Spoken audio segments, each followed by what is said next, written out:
Hi everyone, Lisa Haven here. And in today's report, I really want to shoot you straight with what's going on right now in the United States of America. So I'm going to be very open with you.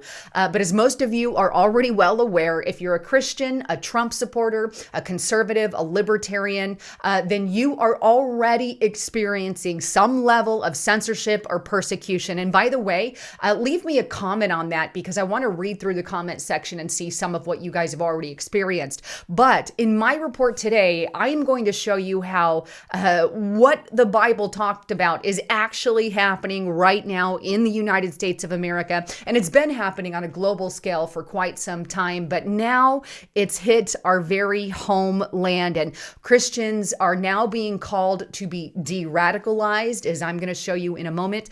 We've also been listed as potential terrorists if you have certain beliefs that fall in line with Christianity. And there's new labels that have surfaced, everything from white supremacy, which nobody really knows exactly what they mean by a white supremacist. That used to mean people like, or organizations like the KKK, right? Which I'm totally against, horrible organizations, but today it's taken on a whole new meaning. And also Christian nationalism. So I'm going to get into all of that. But before I do, I want to give a quick shout out to my partner at preparewithlisa.com. I want to really encourage you guys, please have food storage on hand. You never know what crisis is going to hit. We know what happened in Texas with the power outage. Thankfully, my parents who live in Texas had food storage on hand. So check it out at preparewithlisa.com. And right now you can get $50 off, and it's a limited time offer on that 4-week food supply kit, or even the 3-month kit. If you don't have at least a couple of months worth, I want to encourage you to check that out. And that's $200 off for a limited time. So check it out at preparewithlisa.com. All right, moving on. Let's get into this late or this new refreshed call to de-radicalize Christians or Christians extremists, right? But then the question has to be asked, what is a Christian extremist? And I'm going to show you in government documents what that definition is. But before I do, I want you to see this article. This is on foreignpolicy.com, so a mainstream news source here. The U.S. needs de-radicalization for Christian extremists. Programs that are basically designed to reform violent jihadists could also help tackle the spread of QAnon and other conspiracy theories in the evangelical communities. Now, the article goes on to state this. In the very beginning, what they do, and let me scroll up a little bit, is it kind of paints the light about President Trump, Trump supporters, the Capitol 6 riots, and all of that. So it's constantly this entire article surrounds President Trump and his supporters, and is basically, in a very roundabout way, calling all Trump supporters radicals, all right? But here's what they go on to say about Christian is religious people, right, are particularly susceptible to conspiracy theories due to their belief in the supernatural and their endorsement of good versus evil worldview. So right from the very beginning, if you are a religious person, and in this case, they're specifically talking about Christians, then you're automatically susceptible, right? So there's the opening of that, but it dives in a little bit further, and it states this. Nothing, however, has shifted the narrative regarding evangelicals and QAnon as much as the Capitol insurrection. No longer is it just seen as a fringe belief among white evangelicals. Rather, it's the basis for a newly emerging violent Christian extremism. So now this article goes on to say that because Christians are so susceptible to conspiracy theories, that QAnon was a big movement within the Christian realm, and they became susceptible to QAnon. So this is where they're heading at, right? This is the direction they're heading, and is opening their platform for a straight up call to de-radicalize Christians the way they do jihadists. Now it goes on with QAnon conspiracy theories proliferating within white evangelical Christian communities. It's imperative that these religious communities consider how to purge themselves of an ideology that is explicitly linked to extreme domestic terrorism. In doing so, it's time for Christians to consider lessons learned from other religious communities who have contended with extremist ideas prospering within their congregation. So there's a lot here. First of all, I want to comment on QAnon. I've never agreed with it. I always said that it was complete nonsense and not listen to it. The second thing is, notice how this whole article always says white evangelicals. Well, there's evangelicals in every race, color, creed. So I'm really like, why are they always calling out the white people? And third, they're literally now calling for churches to unradicalize, if you will, their congregation. And here's the thing: if you're a true Christian, right, have heinous, horrible crimes and murders been committed in the name of Christianity? Absolutely, they have. They've been committed in the name of Muslim religion. They've been committed in the name of the Jewish religion. Fill in the blank, right? Every single religious group can have some form of radicalization. Now, that said, if you're a Christian and you follow the Bible, then you're very well aware that just because somebody does something in the name of God doesn't mean that they are a real Christian. At the pulpit already, they preach sharing the love of Jesus. They don't preach go out and commit violent acts. So if you follow the Bible, you're already teaching your congregation the love of Jesus Christ and how to spread the love of Jesus Christ. But here, I believe and feel like they're calling for things to be taken farther. And again, the question has to be answered: what are extremist views, and what exactly are you wanting these churches to teach? And that's the answer that I would like this article to say. And they're not so much as saying, they're just saying it can radicalize and turn into something bad. So something has to be done about these Christians, like de-radicalizing their mental capacity or whatever. But it goes on to say this: in recent years, and here's where they give kind of more of a breakdown, Denmark, the United Kingdom, and Saudi Arabia, keep in mind the countries that they're referencing here. Saudi Arabia, they don't really have a good track record on the way that they treat their women now, do they? And they've got a lot of crazy stuff going on in Saudi Arabia, but that's who they reference. And even Singapore, they have all experimented with various approaches to aid individuals in their transition from extremism, largely Islamic extremism. I'm surprised that they didn't mention China. You know how they are re-educating the Uyghur Muslims? Well, this is the same thing. They're re-educating people in these countries, and it's Islamic extremism is what they're referencing here. But these myriad strategies and approaches range from utilizing cognitive development, community reintegration, ideological reform, and mental health counseling, to name a few. Just as governments have sought to stop the spread of Islamic extremism in the past 2 decades, they must now confront the rise of Christian fundamentalism the same way that they would all these extremist groups, right? But they go on a little bit more. The Biden administration, and again, if you read above this, it talks about how, again, it talks about President Trump and his supporters. And I really encourage you to read this whole article, but it really dives into President Trump and his supporters. And it all revolves how Trump did everything bad, how Trump is part and caused this movement. Okay. But then they go on to praise Biden's administration, the Biden administration acknowledgement of the importance of the prevention, rehabilitation, and reintegration is a promising sign that the U.S. is at least moving in the right direction. One of us previously served as a government analyst and now works outside of the government, a background that helps us see the need for more holistic approaches.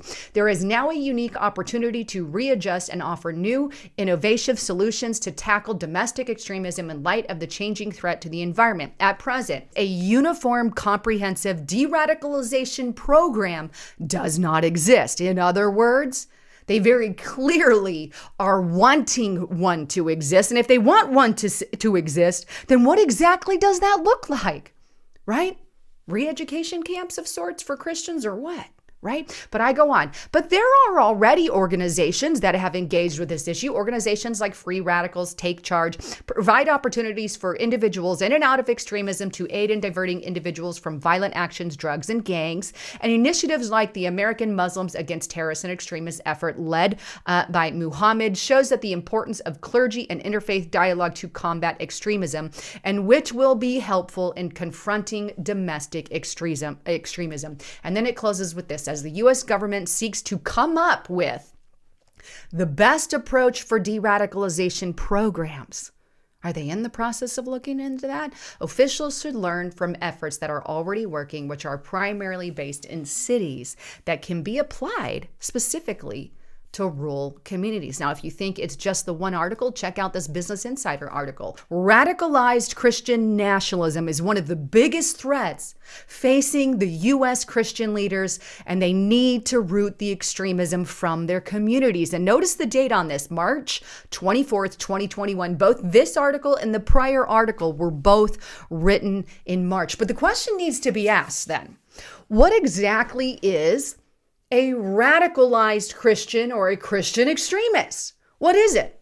What is the definition, and what exactly about the faith do they consider radical? Well, according to the first article, they said, as you saw, that Christians in general are very susceptible to conspiracy theories because they believe in good and evil. And they referenced President Trump and they referenced the QAnon craziness, right? And they said, okay, if you believe in that. But what is, again, the definition of Christian radicalization by the U.S. government? Well, for that, I want to take you to a document that I've shown numerous times here on my channel. And this is it, Right-Wing Extremist Document. This was put out by Janet Napolitano, Janet Napolitano, and it basically warns of right-wing extremism in the U.S. And I think it was either put out in 2009 or 2010. But this document references what that is. And take a look here.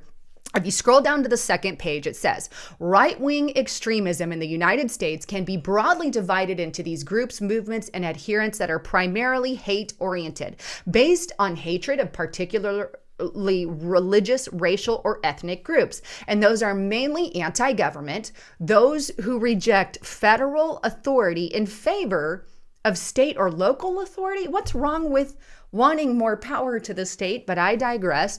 Or rejecting government authority entirely. It may also include groups and individuals that are dedicated to a single issue, such as opposing abortion or opposing, may I add in the word, illegal immigration. So is this the definition of an extremist radical Christian, that you oppose abortion? And not only that, what other things are found in this document? If you scroll on over to page 9, if you believe in anti-government conspiracy theories and end-time prophecies, that could also motivate extremist individuals and groups to do things, right? To do stuff.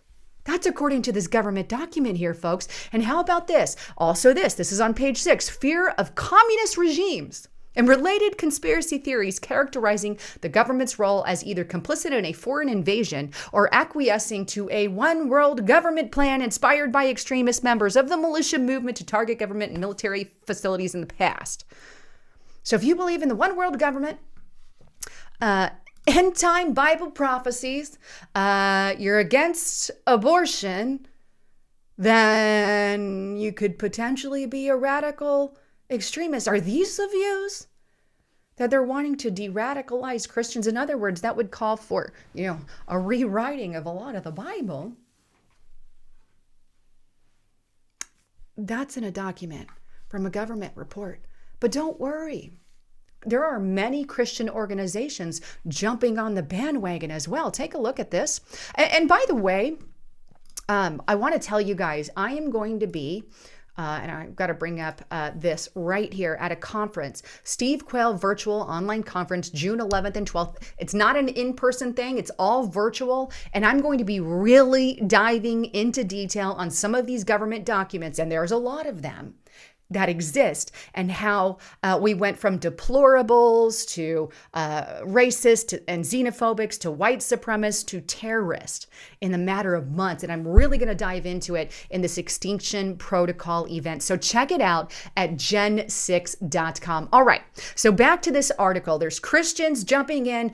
Christians, and I can't vouch for what kind they are, but it is what it is. Only God knows that. But Christians who are standing against other Christians as well. And it says in this Christianity Today article, what is a Christian nationalist? So they're addressing the question, what does everybody think it is? Well, good question. I want to know what Christianity Today thinks it is. And if you scroll down in this article, here's their definition. And they ask the question, what do Christian nationalists want that is different from normal Christian engagement in policies? Now, there's a lot more to this article than what I'm sharing here, but this is just a pinch of part of it, okay? But it says Christian nationalists want to define America as a Christian nation, and they want the government to promote a self-culture template as the official culture of the country. Some have advocated for an amendment to the Constitution to recognize Americans' Christian heritage.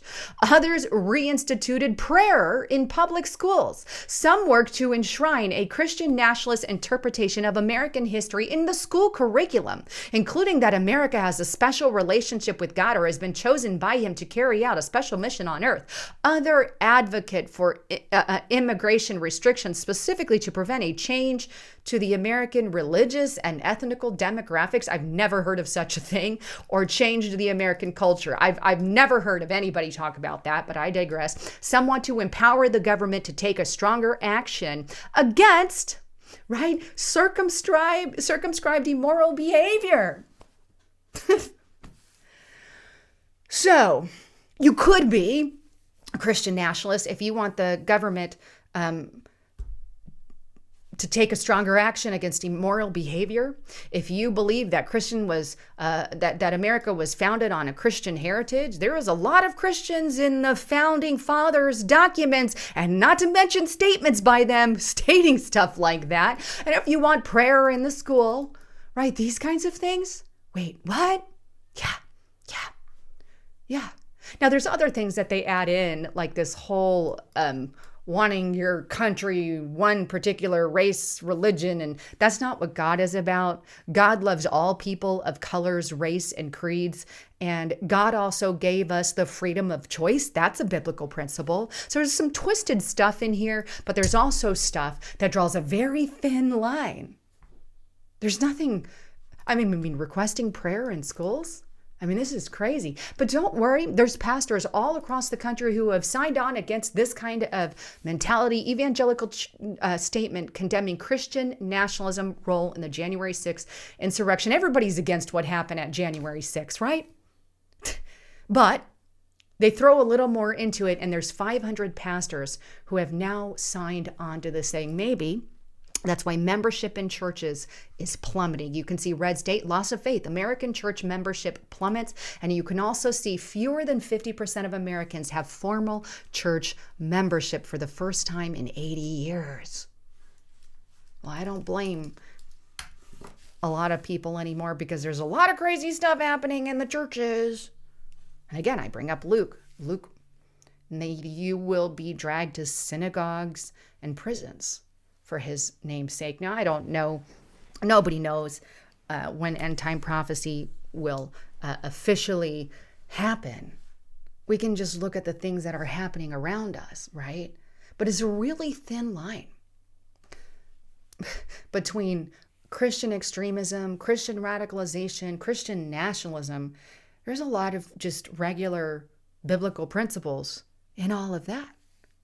So I'm really wondering, what does that look like to the article writer, to the government, to Joe Biden's administration? Can you detail it out for us? And they already kind of have. Anyhow, I got to tell you, because of everything that's going on, this is why I created restrictedrepublic.com. I created it because of this very thing, and we don't know what tomorrow holds, and we have to be honest, we don't.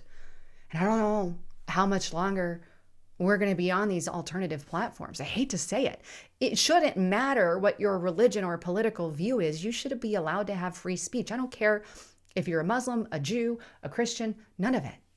Shouldn't matter. But that's not the way it is.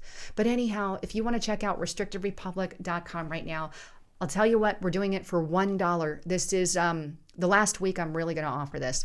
Last couple of days. It's very limited. But plug the word dollar in there in the monthly membership fee, and you'll have $1 for 1 month just to try it out, and you can cancel anytime you want. But get on over there and support what we do at restrictedrepublic.com. Anyhow, thanks again for tuning into the channel. I'm Lisa Haven, signing out.